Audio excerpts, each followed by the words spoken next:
Is China more advanced than the United States right now? Possibly, but not likely.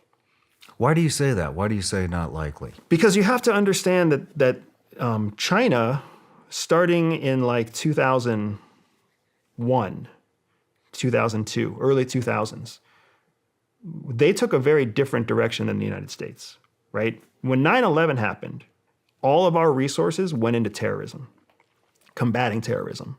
Chinese didn't participate in that war, right? So what they did is they used that time frame to start advancing, to start building the infrastructure that we had spent the previous 20 to 30 years building. Mm-hmm. China doesn't have wired telephone lines like we have in the United States.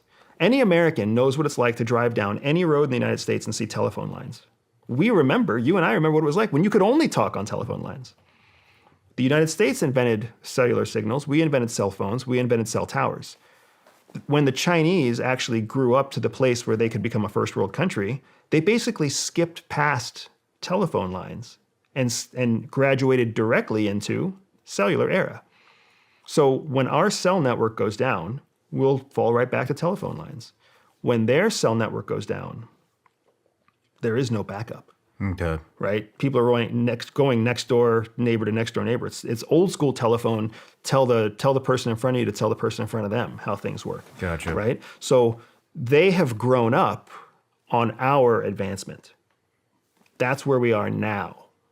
That's why you still see issues with intellectual property and you still see issues with corporate espionage and economic espionage. They grow by stealing, reverse engineering, and then programming from there. Maybe they'll make an incremental improvement on what they steal, but for the most part, they're just learning how what they steal even works. And it's not just us they do it to. They steal from Europe, they steal from Russia, they'll steal from everybody to get the whatever is the most advanced thing on the market.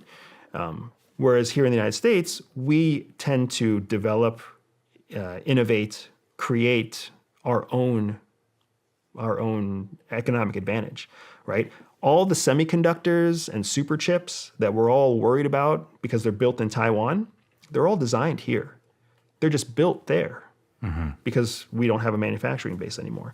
So that's why I'm not worried that China is already more sophisticated. They beat us to the punch in some things. They've got hypersonic missiles. We're just developing them, right? They've got different technology on aircraft that they've been able to steal from Europe and the Middle East that we're still developing. Right? But then you look at other things, their aircraft carriers don't compare to our aircraft carriers. Their operational, organizational execution of military conflict, their approach to covert influence, or what we would call propaganda, is very, very much behind. Really? You think they're behind? They're behind in how they execute it because they have a state-run system. So they can basically blast fake news and withhold real news. That's rudimentary versus what we have in the United States, where free news, truthful news is out there and fake news is out there. That's a whole different, more sophisticated level of misinformation. Okay. Right? I don't want to go too much into this because we're going to do that on the back end of the interview, but I really am dying to pick your brain about TikTok and all the tech companies who are developing everything over there. And I'm sure you're aware under Chinese law, they're forced to share the technology with the Chinese government. Yep. But breezing through that real quick, just because I do want to cover that extensively in the back end of the interview. If China does take over if they become the world superpower by 2033, what you had mentioned, what does your life look like? Are you preparing for that? What, in your mind, what happens? So I am preparing for that. My wife is former CIA. We both have plans in place for what we would do in that situation. And there's something important that I want to make sure that you especially and anybody listening understands. If the United States is no longer the world's largest superpower, then two things happen almost immediately.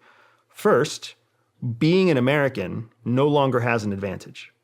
Everything we talked about having $100 in your pocket as an EDC, or having an international credit card, which is most of the banking institutions are American banking institutions, all of that takes second place because now everybody's going to want an HSBC credit card. Now everybody's going to want to have a passport from China, right? If China becomes the world's global superpower, everybody wants to go with China. If you like this short clip, make sure you click here to see the next clip or here to see the full podcast episode.